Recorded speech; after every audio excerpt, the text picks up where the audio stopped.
कुछ ठीक है ना? तो अपना स्टार्ट करें क्लास आज की। एक बार मुझे प्लीज थम्स अप दिखा दीजिए कि अगर आपका साउंड वगैरह सब ठीक है तो।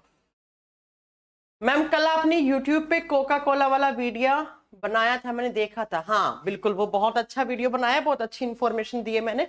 आप यूट्यूब पर जो मेरे रेगुलर वीडियोस होते हैं उनको भी फॉलो कर लिया करें, उसे देख लिया करें। टेलीग्राम चैनल है मेरा साइंस बाई काजल सिहाग नाम से, उसको ज्वाइन कर लो। वहां पर मैं डालती हूँ, लिंक डालती हूँ कोई भी यूट्यूब वीडियो वगैरह का ना। चलो okay, good morning good morning good morning. आओ फिर अपनी आज की क्लास स्टार्ट करते हैं। सब कुछ क्लियर है? हम क्या पढ़ रहे थे? हम ह्यूमन हार्ट के बारे में पढ़ रहे थे। और ह्यूमन हार्ट में मैं टेलीग्राम के बारे में लास्ट में आपको बता दूंगी, ठीक है? कोई बात नहीं, ठीक है, लास्ट में बता दूंगी, आज की क्लास में अभी नहीं। अभी सिर्फ पढ़ाई करते हैं ना, ये सब बाद में भी हो जाएगा। जो जरूरी है अभी वो है क्लास करना। ओके, नमस्ते बेटा, नमस्ते। तो हम लास्ट क्लास में पढ़े थे ह्यूमन हार्ट के बारे में। कल की क्लास में हमने पढ़ा था ह्यूमन हार्ट कैसा ऑर्गन है। एक सर्कुलेटरी ऑर्गन है, एक पंपिंग ऑर्गन है, एक मस्कुलर ऑर्गन है।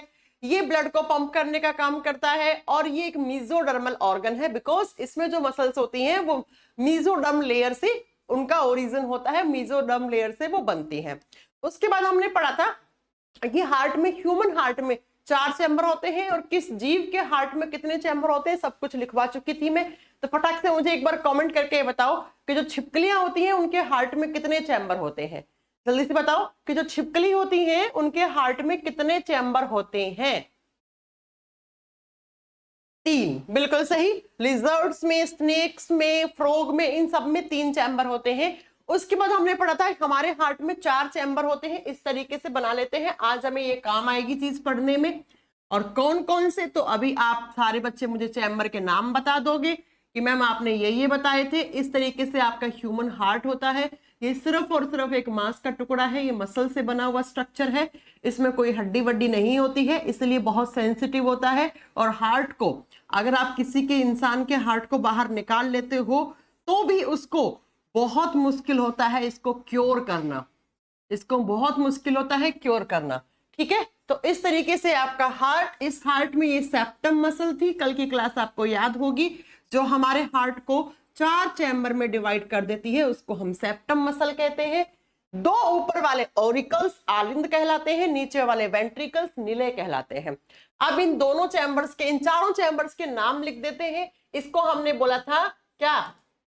Sorry, left auricle. इसको हमने क्या बोला था? ये डायरेक्शन कौन सी होती है? Left auricle. हिंदी में क्या याद रखोगे? बायां आलिंद। और ये क्या है? लेफ्ट वेंट्रिकल, बायां नीले। और इधर वाला है राइट ऑरिकल, एंड ये हो जाएगा राइट वेंट्रिकल। और कल की क्लास में हमने इसके अलावा और क्या चीज पढ़ी थी मैम? हमने पढ़ा था कि राइट ऑरिकल और राइट वेंट्रिकल के बीच में 3 वॉल्व होते हैं। 3 वॉल्व है, इसका मतलब इसका नाम क्या है? ट्राइकस्पिड वॉल्व, त्रिकपर्दी कपाट। और लेफ्ट ऑरिकल और लेफ्ट वेंट्रिकल के बीच में मिट्रियल वॉल्व होते हैं, जिसको हम बाइकस्पिड वॉल्व के नाम से भी जानते हैं। बाइकस्पिड का मतलब होता है 2 वॉल्व, ठीक है? यहां पर एक होता है इस तरीके से अयोटिक वॉल्व, कल मैंने आपको पढ़ाया था, इतनी क्लास आपको याद होनी चाहिए थी। और इस वाले चैम्बर में, कौन सा चैम्बर है ये? Right ventricle. इसमें इस तरीके से आधे चांद के जैसा कपाट होता है, जिसको हम सेमी लूनार वॉल्व या अर्धचंद्र कपाट भी कहते हैं।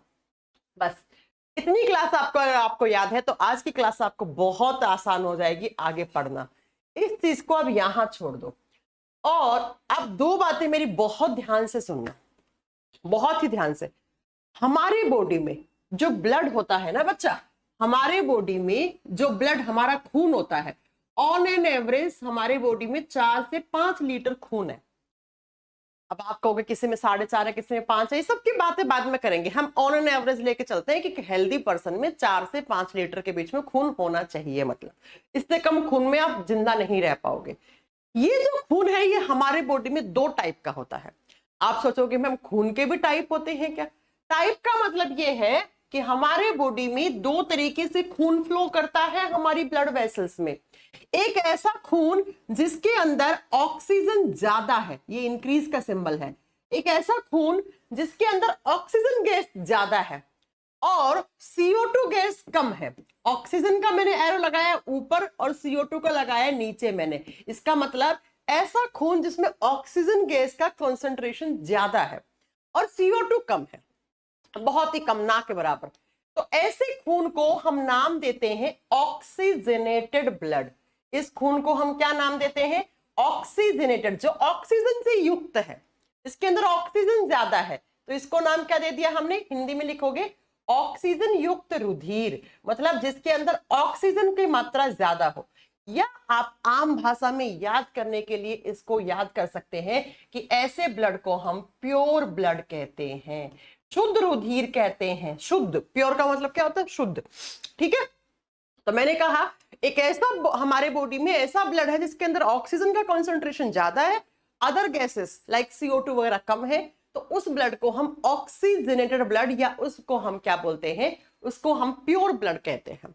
और दूसरा ब्लड आता है जिसमें CO2 का कॉन्सेंट्रेशन ज्यादा है, इसमें कार्बन डाइऑक्साइड गैस ज्यादा है और जिसमें ऑक्सीजन गैस कम है।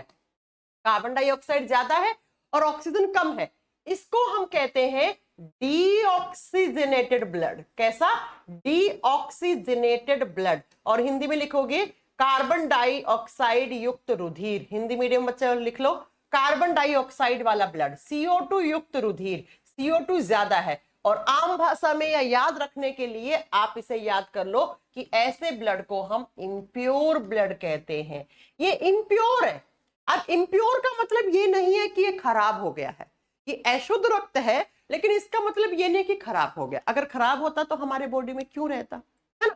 अभी फिलहाल इतनी जानकारी रखिए आप कि हमारे बॉडी में हमारी जो ये नसें है ना सारी, इनमें दो टाइप का ब्लड फ्लो करता है।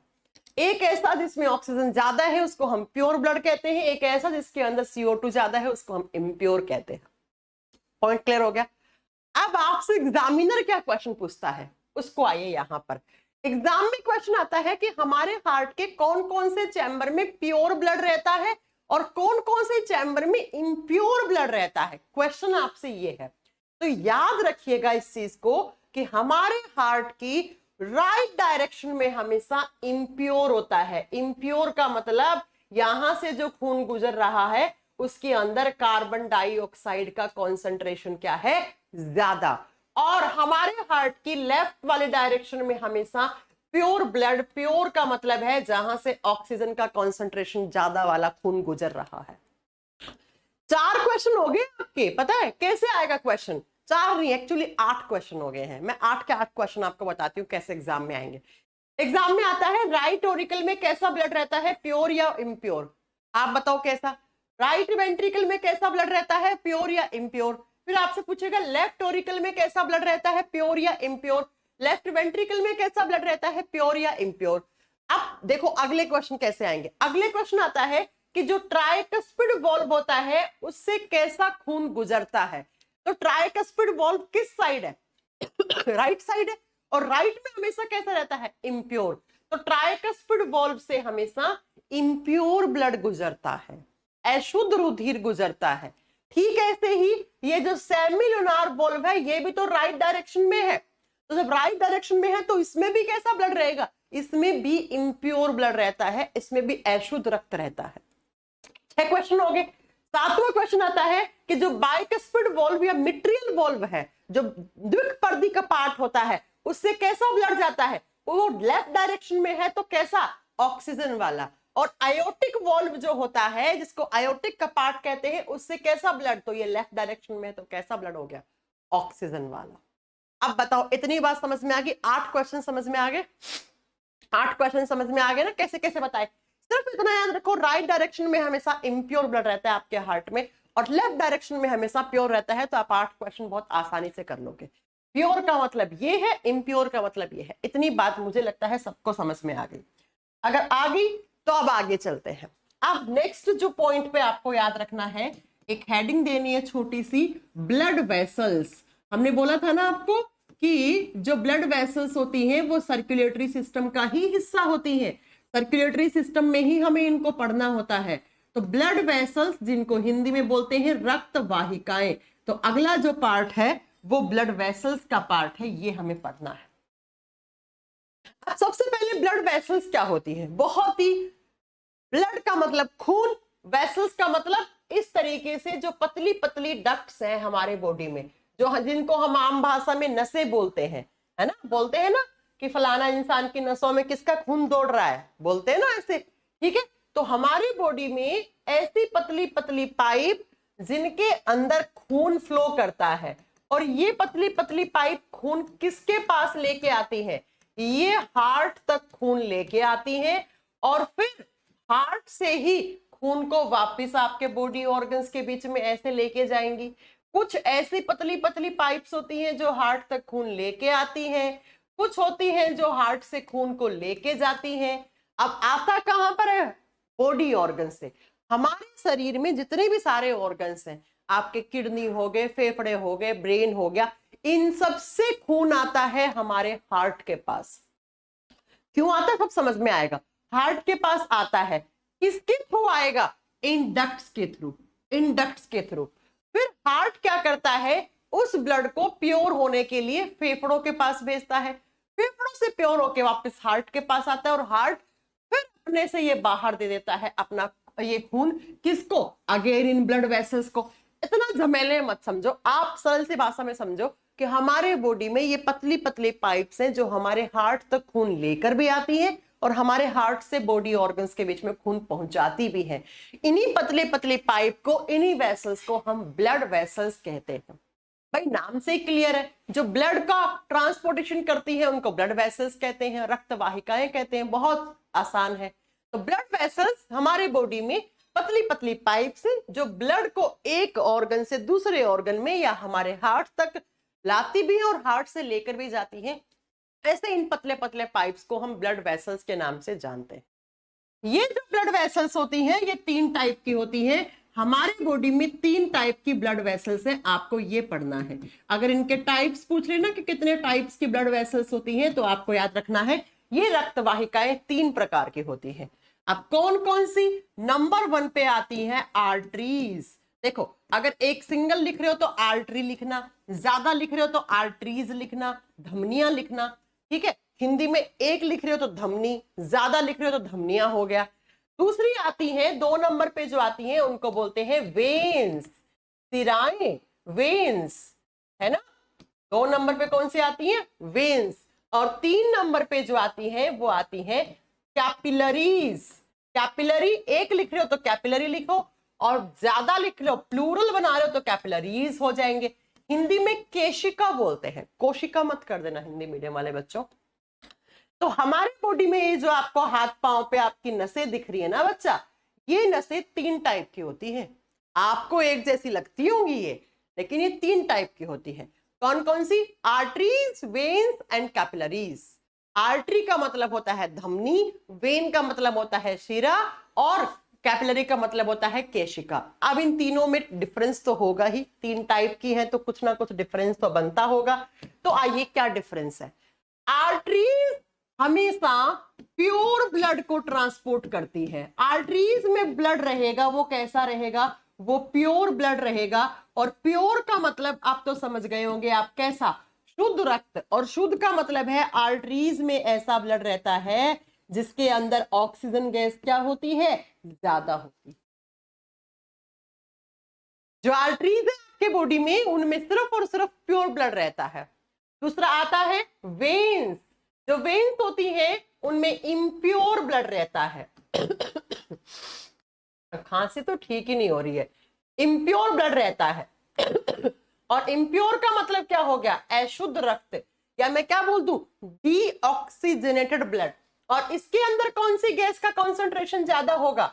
इस ब्लड में CO2 ज्यादा पाया जाता है। बात समझ में आ गई ना। आर्टरीज में प्योर ब्लड रहता है, वेन्स में इम्प्योर ब्लड रहता है।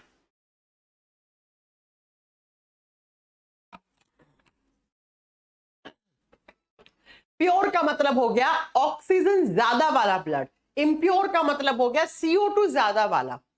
अब बात करते हैं कैपिलरीज। देखो कैपिलरीज ओहो, एक मिनट।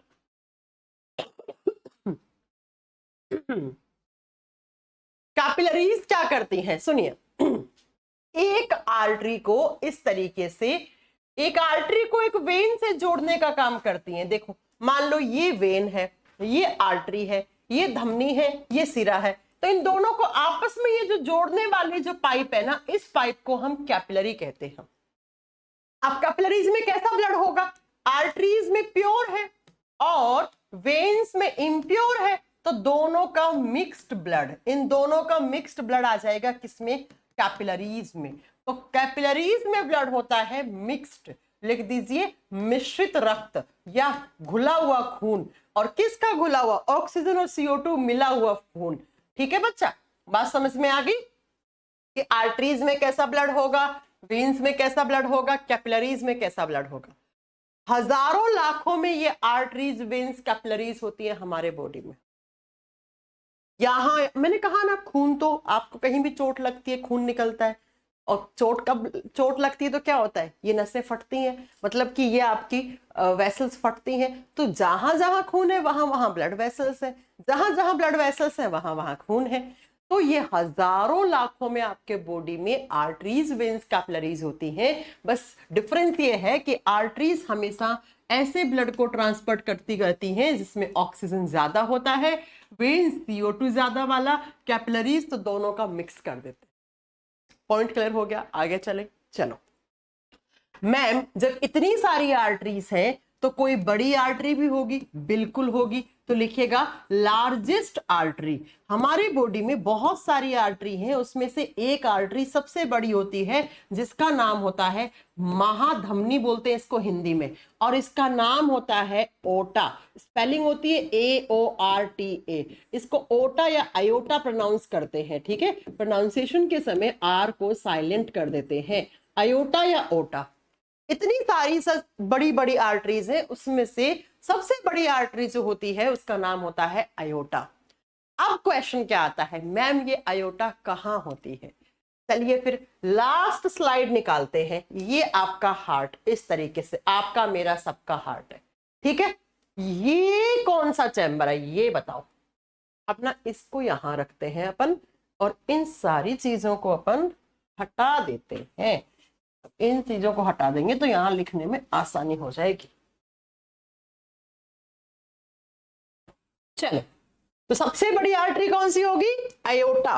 अब बात यह है कि ये अयोटा हमारे हार्ट में कहां कनेक्टेड होती है?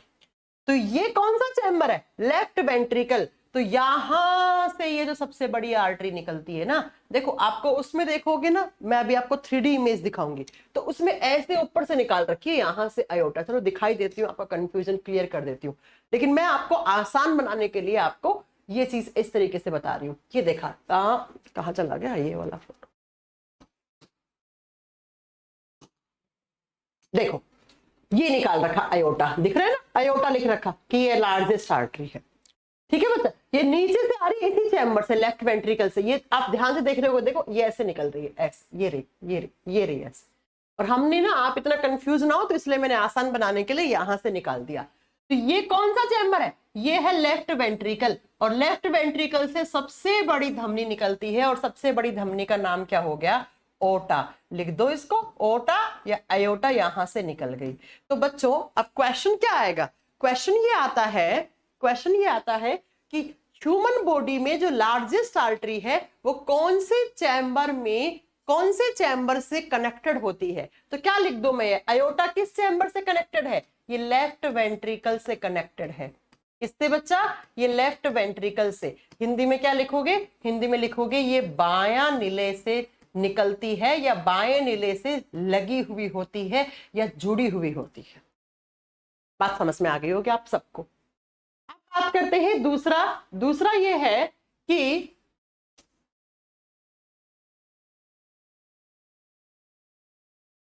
दूसरी बात ये आती है बच्चा कि जो वेन्स होती हैं, ऐसे ही वेन्स बहुत सारी होती हैं, तो बहुत सारी में जो सबसे बड़ी वेन होती है जिसको हम बोलेंगे लार्जेस्ट वेन, उसका नाम क्या है? लार्जेस्ट वेन कौन सी होती है? हिंदी में लिखोगे महाशिरा।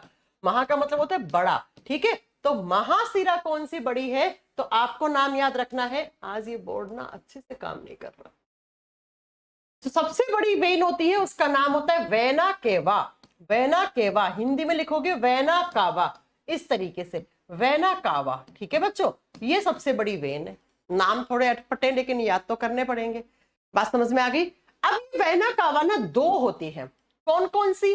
जरा लिखिए। एक होती है सुपीरियर वेना कावा, मैं तेरे से सुपीरियर हूं, मैं तेरे से ऊपर हूं। आपने सुना होगा लोग सेंटेंस यूज करते हैं, वो मैं तेरे से सुपीरियर हूं, सुपीरियर का मतलब मैं तेरे से ऊपर हूं।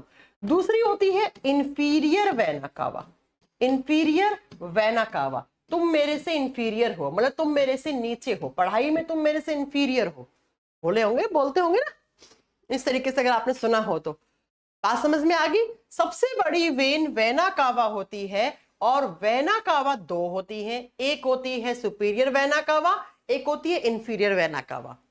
इन दोनों में बड़ी कौन सी है? तो कभी कभी ना एग्जाम में आते सबसे बड़ी वेन कौन सी है, तो ये आ जाता है ऑप्शन में कि कौन सी बड़ी वेन है, तो वहां पर वेना कावा नहीं, वहां पर इंफीरियर वेना कावा आंसर होगा। इन दोनों में बड़ा इंफीरियर वेना कावा होता है। अब बात ये आती है मैम, ये सुपीरियर वेना कावा और इंफीरियर वेना कावा हमारे हार्ट के किस चैम्बर से जुड़ी हुई होती हैं? तो आ जाओ जरा पीछे वाली स्लाइड में। हमारे हार्ट के इस चैम्बर से, ये कौन सा चैम्बर है? ये राइट ओरिकल है। एक ऐसे सुपीरियर वेना कावा और एक लंबा सा बड़ा सा इंफीरियर वेना कावा। जो ऊपर होता है वो कौन सा होता है? वो सुपीरियर होता है। तो हिंदी में इनको आपको नाम याद नहीं करने हैं बच्चा, यही नाम है हिंदी में भी। तो ये सुपीरियर वेना कावा होगी, और जो नीचे वाली है इसको इंफीरियर वेना कावा बोलेंगे, इंफीरियर वेना कावा। अब मुझे फटाक से कमेंट करके बता दो कौन से चैम्बर से कनेक्टेड है? ये इस ऊपर वाले चैम्बर से, सिर्फ इसी से, इसी से। और ये कौन सा चैम्बर है? ये राइट वेंट्रिकल है। तो लिख दे कि सुपीरियर या इंफीरियर वेना कावा या लार्जेस्ट वेन, ये दोनों कौन से चैम्बर से जुड़ी हुई होती है? ये राइट ओरिकल से जुड़ी हुई होती है। और राइट साइड में है तो बड़ी कॉमन सी बात है कि इनमें कैसा ब्लड होगा? इनमें मैम आपने बताया है कि राइट साइड में हमेशा इम्प्योर ब्लड रहता है, तो इनमें भी कैसा ब्लड होगा? इम्प्योर ब्लड होगा। समझ गए मेरी बात? हाँ जी, इतनी बात समझ में आ गई तो आगे चले। किसी को कोई डाउट तो नहीं है ना इतनी बात में? ऐसे होना नहीं चाहिए। मैं फटाक से रिवाइज करवा देती हूँ। हम पढ़ रहे हैं ब्लड वेसल्स, कि हमारे बॉडी में पतली पतली पाइप्स होती हैं जिनके अंदर ब्लड घूमता रहता है 24 घंटे 7 दिन। ठीक है बच्चों, ये पाइप 3 टाइप से होती है। एक ऐसी पाइप्स होती हैं, एक ऐसी डक्ट्स होती हैं, एक ऐसी ब्लड वेसल्स होती हैं जिसमें सिर्फ और सिर्फ ऑक्सीजन ज्यादा वाला ब्लड रहता है। उनको हम आर्टरीज के नाम से जानते हैं। और ये बहुत सारी आर्टरीज होती है, जिसमें से एक सबसे बड़ी आर्टरी होती है, उसका नाम अयोटा होता है। और ये अयोटा हमारे हार्ट के लेफ्ट वेंट्रिकल से निकलती है, हमारे हार्ट के बाएं नीले से निकलती है। दूसरा, हमारे बॉडी में एक दूसरे टाइप की ब्लड वेसल्स होती हैं जिनमें CO2 ज्यादा वाला ब्लड रहता है। और CO2 ज्यादा वाला ब्लड रहता है तो इनको हम वेन्स के नाम से, इनको हम सिराओं के नाम से जानते हैं। और इनमें सबसे बड़ी वेन जो होती है उसका नाम वेना कावा होता है। लेकिन 2 वेना कावा होती है, एक सुपीरियर वेना कावा, एक इंफीरियर वेना कावा। और ये हमारे हार्ट के राइट ओरिकल से कनेक्टेड होती हैं दोनों। ये दाएं आलिन से जुड़ी हुई होती हैं। और इन दोनों में बड़ा कौन सा है? तो सुपीरियर हमेशा ऊपर होता है, इंफीरियर हमेशा नीचे है। तो जो नीचे है वो बड़ी होती है, इसका मतलब इंफीरियर वेना कावा बड़ी होती है। इतनी बात आपको समझ में आ गई। अब चलते हैं नेक्स्ट पॉइंट पर। 2 क्वेश्चन बनेंगे आपके यहां से अगले जो एग्जाम में आते हैं बच्चा। मैंने कहा आर्टरीज में हमेशा प्योर ब्लड रहता है, लेकिन बच्चा एक आर्टरी एक्सेप्शन है, एक आर्टरी अपवाद है। हमारे बॉडी में एक ऐसी आर्टरी होती है जिसमें हमेशा इम्प्योर ब्लड रहता है।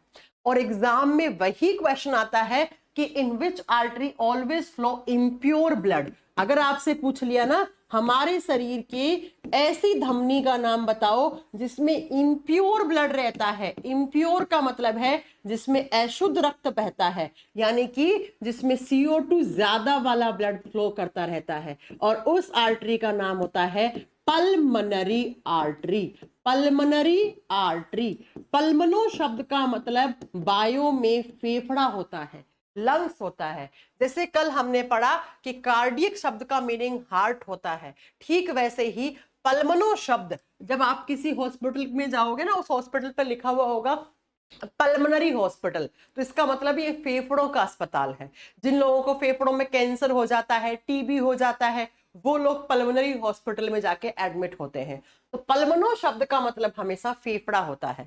तो पल्मनरी आर्टरी, इसको हिंदी में लिखते हैं, फेफड़े को हिंदी में ना फुफ्फुस बोलते हैं, तो इसको बोलते हैं फुफ्फुसीय धमनी।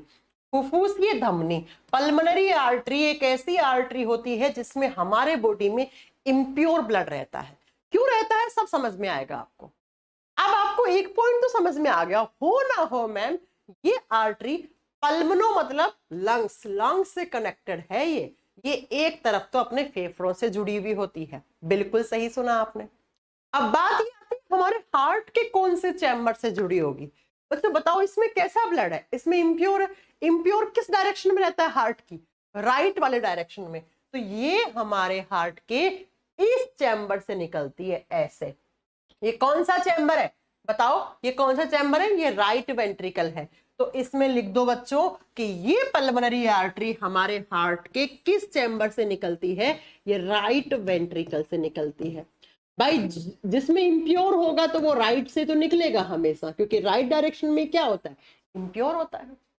तो हमारी बॉडी में पल्मोनरी आर्टरी को छोड़कर बाकी ऐसी कोई आर्टरी नहीं है जिसमें इम्प्योर ब्लड रह सकता है।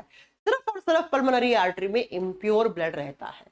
अब आ जाओ दूसरा, मैंने कहा वेन्स में हमेशा इम्प्योर ब्लड रहता है, लेकिन एक वेन ऐसी है जिसमें हमेशा प्योर ब्लड रहता है। और प्योर का मतलब है शुद्ध, शुद्ध रक्त रहता है। एक ऐसी वेन है जिसमें हमेशा प्योर रहता है, और प्योर का मतलब हो गया जिसमें ऑक्सीजन गैस वाला ब्लड ज्यादा है। और उस वेन का नाम होता है पल्मोनरी वेन। उस वेन का नाम होता है पल्मोनरी वेन, लिख दो। और हिंदी में क्या हो जाएगा, फुफ्फुसीय सीरा। हिंदी में हो जाएगा फुफ्फुसीय सीरा। और अब बात ये आती है ये हमारे हार्ट के किस चैम्बर से कनेक्टेड होती है। बताओ इसमें कैसा ब्लड है, प्योर है या इम्प्योर, प्योर है ना। तो प्योर किस डायरेक्शन में होती है, लेफ्ट डायरेक्शन में होती है।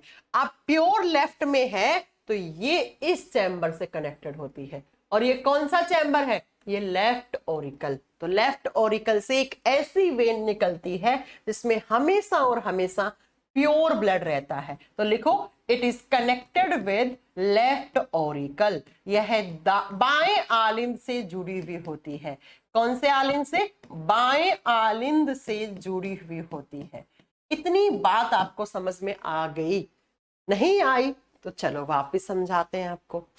डायग्राम बनाते हैं, सब समझ में आ जाएगा 5 मिनट में। देखो आपके हार्ट की स्ट्रक्चर बनाना सिखाते हैं आपको। समझ में आ गई, जो चीज पढ़ी है उसी चीज को मैं इस पेज पे कुछ आपको याद दिलवाने की कोशिश करती हूँ। जल्दी से मेरे साथ ऐसे बनाओ कि मैम ये ह्यूमन हार्ट अब फटाक फटाक याद होना चाहिए जैसे मुझे याद है। ये सेप्टम, ये 4 चैम्बर, यहाँ पर 2 वॉल्व, इसको बाइकस्पिड बोलेंगे, बी से दिखा दो। यहाँ पे 3 वॉल्व, ट्राइकस्पिड, टी से दिखा दो। यहाँ पर एक आधे चांद के जैसा वॉल्व, और यहाँ पर आयोटिक वॉल्व। इस तरीके से ये 4 वॉल्व हो गए। ये चैम्बर कौन सा है, लेफ्ट ओरिकल। ये चैम्बर कौन सा है, लेफ्ट वेंट्रिकल। ये चैम्बर कौन सा है, राइट ओरिकल। ये चैम्बर कौन सा है, राइट वेंट्रिकल। इतनी बात याद हो गई। अब याद करो, अभी थोड़ी देर पहले पढ़ाया कि आयोटिक वॉल्व से ये कौन निकल रहा है, ये सबसे बड़ी आर्टरी। और सबसे बड़ी आर्टरी का नाम क्या बताया था, सबसे बड़ी आर्टरी का नाम होता है आयोटा। तो यहां से क्या निकल गई, सबसे बड़ी धमनी आयोटा। और यहां से एक ऐसी वेन निकलती है जिस वेन में हमेशा इम्प्योर ब्लड रहता है, और उस वेन का नाम होता है पल्मोनरी वेन, फुफ्फुसीय सिरा। और राइट ओरिकल से 2 वेना कावा कनेक्टेड होती है। ऊपर वाली वेना कावा का नाम हम क्या रख सकते हैं, ऊपर वाली को हम सुपीरियर वेना कावा बोलते हैं। क्या बोलते हैं, सुपीरियर वेना कावा। नीचे वाली थोड़ी ज्यादा बड़ी बना देना क्योंकि ये बड़ी होती है, तो इसको हम क्या बनाएंगे, इसको हम inferior vena cava, inferior vena cava. बात समझ में आ गई, ठीक है मैम। और इस चैम्बर से, ये चैम्बर कौन सा हो गया, राइट वेंट्रिकल से, इस चैम्बर से एक ऐसी आर्टरी निकलती है जिस आर्टरी में हमेशा इम्प्योर ब्लड रहता है, और इस आर्टरी का नाम है पल्मोनरी आर्टरी। ये लो भाई, अब याद नहीं हो रहा है तो इससे आसान भाषा में मैं नहीं समझा सकती। बताओ समझ में आया, ये सारे क्वेश्चन एग्जाम के। ये सारे एग्जाम के क्वेश्चन है सीधे। पल्मोनरी आर्टरी में कैसा ब्लड रहता है, पल्मोनरी आर्टरी में कहां से कनेक्टेड होती है, किस चैम्बर से निकलती है, सारे क्वेश्चन है एग्जाम के। इतनी बात समझ में आ गई? आगे चलूं फिर मैं।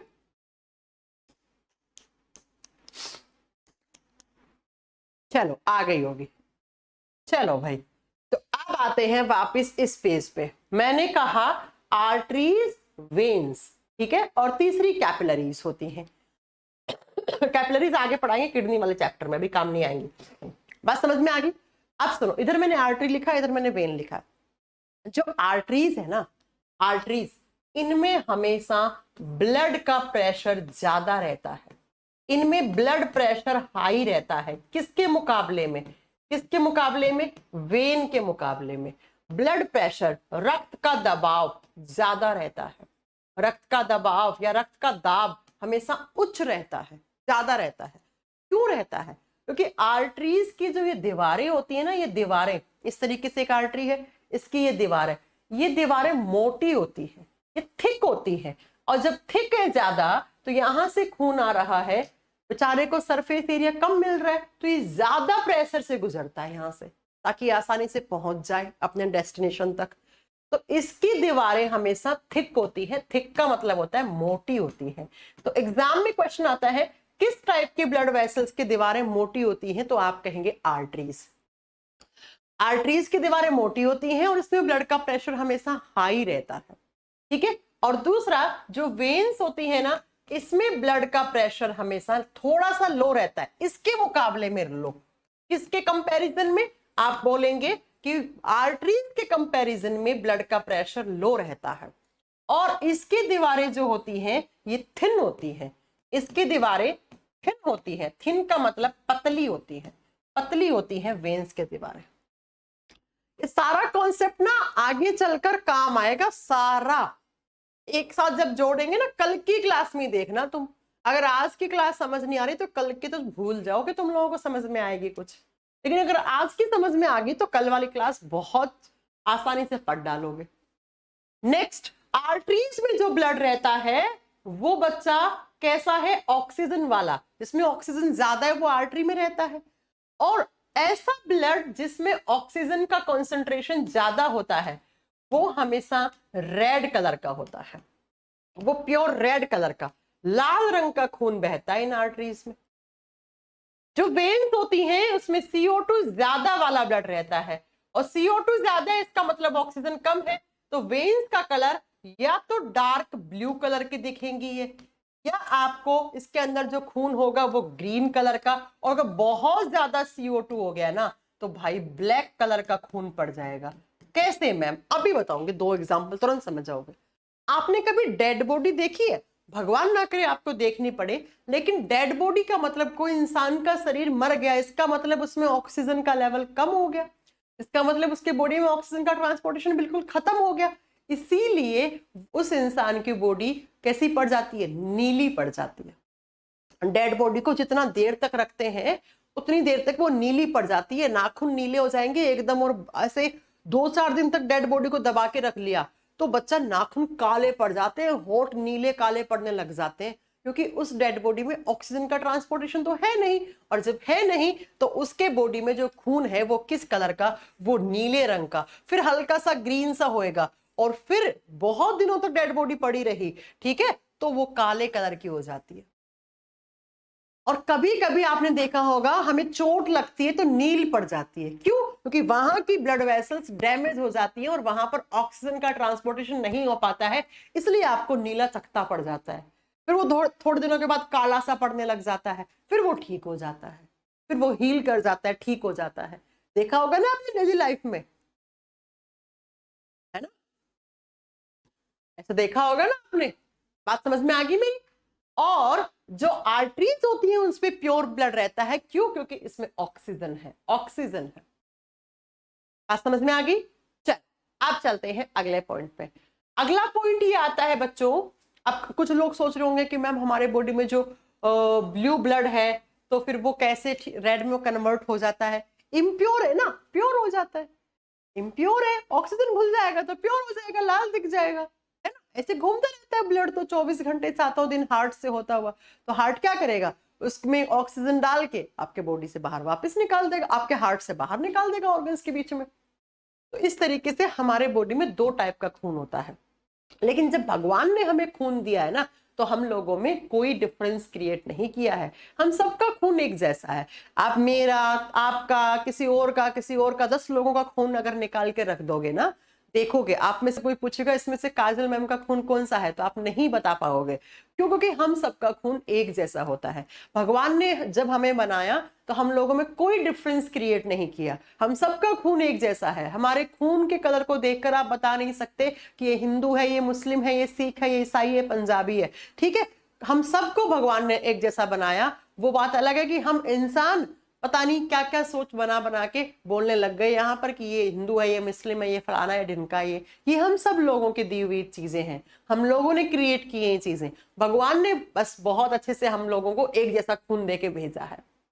ठीक है, बात समझ में आ गई कि हमारे बॉडी में 2 टाइप का ब्लड होता है, प्योर, इम्प्योर। प्योर रहता है आर्टरीज में, इम्प्योर रहता है वेन्स में। ये सारी बातें आपको यहां तक समझ में आ चुकी हैं, मुझे ऐसा लगता है। अब इतनी बात जब समझ में आ गई, अभी तक हमने पढ़ लिया हार्ट में 4 चैम्बर है, 4 वॉल्व है, ब्लड वेसल्स होती हैं 3 टाइप की, आर्टरीज, हमारे आर्टरीज में हमेशा ऑक्सीजन वाला ब्लड रहता है, वेन्स में हमेशा इम्प्योर वाला रहता है, लेकिन एक आर्टरी में इम्प्योर भी रहता है, एक वेन में प्योर भी रहता है। इन सारी चीजों को पढ़ लिया, तो अब हम क्या पढ़ेंगे, अब हम पढ़ेंगे कि किस तरीके से हमारे बॉडी में ब्लड सर्कुलेशन होता है। अब आपकी हेडिंग जो रहेगी वो रहेगी ब्लड सर्कुलेशन, या इसको ऑब्लिक लगा के बोलिए कार्डियक सर्कुलेशन। कार्डियक सर्कुलेशन, हृदय का चक्र। आप बोलते हो ना ब्लड पंप करता है, अब पंपिंग का मतलब क्या होता है वो अब समझ में आएगा।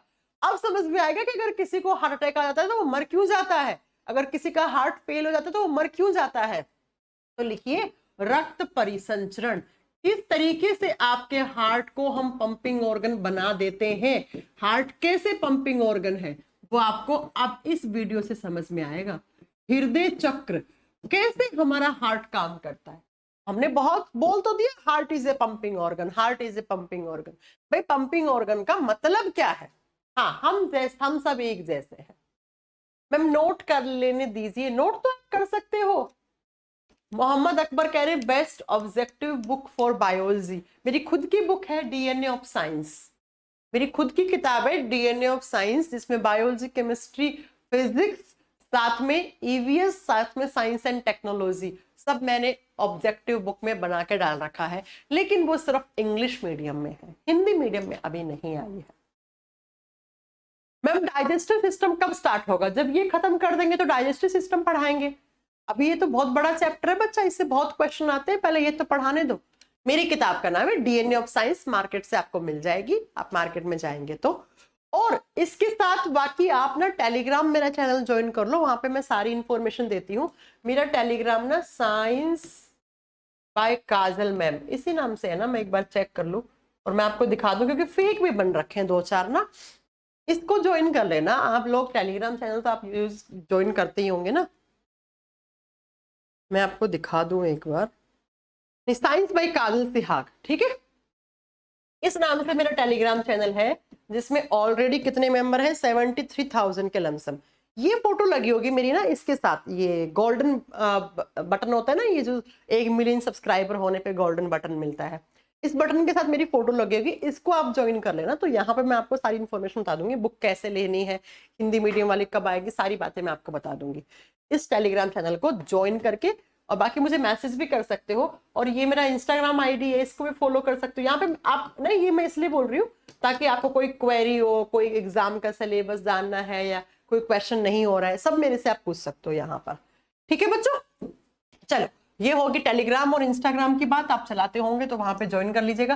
अब बात आती है ब्लड सर्कुलेशन या कार्डियक सर्कुलेशन कैसे होता है। देखो पहले समझो कार्डियक सर्कुलेशन का मतलब क्या होता है, कैसे हमारे हार्ट में ब्लड आया, हार्ट ने उसे कैसे पंप किया, फिर हार्ट ने उसे फेफड़ों के पास भेजा, फेफड़ों ने वापस हार्ट को भेजा, हार्ट ने वापस बॉडी ऑर्गन्स में भेजा। हम बोलते हैं ना, आपने देखा हमारा हार्ट ऐसे सारा दिन ऐसे पंप करता है ब्लड को। तो पंपिंग का मतलब क्या है, वो पंपिंग का मतलब है कार्डियक सर्कुलेशन। किस तरीके से हार्ट ब्लड को पंप करता है। ये बात सबसे पहले जिन्होंने बताई थी उनका नाम था विलियम हार्वे। ये बात तो हम पढ़ चुके हैं ना शायद। विलियम हार्वे वो महान साइंटिस्ट हैं जिन्होंने सबसे पहले बताया था कि किस तरीके से हमारे हार्ट में खून आता है, किस तरीके से हार्ट से खून फेफड़ों के पास जाता है, फेफड़ों से वापस हार्ट में आता है, हार्ट फिर हमारे बॉडी में इसको वापस भेज देता है। इसीलिए हम कहते हैं कि ब्लड सर्कुलेशन या रक्त परिसंचरण किसने दिया था? विलियम हार्वे ने। या पूछ ले कार्डियक सर्कुलेशन किसने दिया था? विलियम हार्वे ने। या पूछ ले कार्डियक साइकिल किसने बताई सबसे पहले? विलियम हार्वे ने। इसीलिए हमने विलियम हार्वे को फादर ऑफ एंजियोलॉजी कह दिया कि भाई ये तो एंजियोलॉजी के जनक हैं, इन्होंने सबसे पहले इतनी बड़ी बात बताई, तो इससे बड़ी बात तो कोई बता ही नहीं सकता। ठीक है, चलो ये बात आपको समझ में आ गई। अब बच्चों ये क्लास ना आज यहीं होल्ड करनी पड़ेगी, कल पढ़ेंगे, क्योंकि इसको ब्लड सर्कुलेशन को पढ़ाने के लिए 1.25 घंटा चाहिए। कल थोड़ी सी लंबी क्लास होगी तो आप लोग प्रिपेयर करके रहें। अब होगा नहीं, क्लास में 15 मिनट बचे हैं, 15 मिनट में ये चैप्टर होगा नहीं। चैप्टर का मतलब ये वाली हेडिंग कंप्लीट नहीं होगी, इसलिए इसको हम कल पढ़ेंगे। अब कोई डाउट है तो आप मेरे से पूछो। वैसे आज के लिए आप लोगों के लिए पहले ही बहुत हो चुका है। अब कोई भी किसी भी टाइप का डाउट हो तो मेरे से पूछो आप आज की क्लास का, बाकी ये सब कल की क्लास में काम आने वाला है आपको। हाँ जी, कोई भी डाउट हो किसी भी टाइप का। अभी होगा नहीं, स्टार्ट करने से 15 मिनट बचे, 15 मिनट में होगा नहीं ना बेटा, इसको पढ़ाने में 1 से 1.25 घंटा लगेगा। चलिए बताइए मैम, मैं इंस्टाग्राम पे आपको फॉलो करता हूँ। हाँ बहुत बढ़िया है मोहम्मद अकबर, ये कल सब समझ में आएगा आपको, नो डाउट। मैम आप ऐसा पढ़ाते हो डाउट ही नहीं रहता। अच्छा, कमेंट्स 30 सेकंड बाद जाते हैं। आज मैं कमेंट्स वाली प्रॉब्लम भी और डाउनलोड ऑप्शन वाली प्रॉब्लम भी दोनों मैं आज टेक्निकल टीम से डिस्कस करती हूँ कि भाई कैसे सही होंगे ये। ठीक है, सत्येंद्र जी का कहना है मैम आप बहुत अच्छा पढ़ाती हैं। मंजू कुमारी कह रही है मैम आपके पढ़ाने के बाद डाउट बच ही नहीं सकता है, बहुत बढ़िया। मैम ऑब्जेक्टिव क्वेश्चंस भी लगवाओ। ऑब्जेक्टिव क्वेश्चंस कैसे लगवा सकते हैं? ये तो सब आपका थ्योरी बैच है, ये कोई प्रैक्टिस बैच नहीं है। मैम मैं भी फॉलो की हूँ, अंशु मिश्रा कह रही है। ओके, मेरा सीडीएस का एग्जाम है 3 सितंबर को। हाँ मैं कोशिश इसीलिए कर रही हूँ दीपक, मेन चैप्टर पहले करवा दूं, है ना, जिनसे ज्यादा क्वेश्चंस बनते हैं, जिनका वेटेज ज्यादा रहते हैं, उसको मैं पहले करवा दूं। इस प्रोसेस को कितना सेकंड लगता है? सिर्फ 0.8 सेकंड। कल पढ़ाऊंगी अंकिता कुमारी, कल समझ में आएगा। बैच सही चल रहा है, अच्छे से पढ़ाई हो रही है आप लोगों की साइंस की, तो आसपास अपने शेयर भी कर दिया करो बैच के बारे में, एप्लीकेशन के बारे में। हिंदी का किताब अभी नहीं आया। प्रैक्टिस, आप प्रैक्टिस बुक ले लो डीएनए ऑफ साइंस, उससे कर लो आप प्रैक्टिस, लेकिन वो हिंदी में नहीं आया है यार। ओके चलिए फिर आज के लिए बहुत है, thank you so much, bye.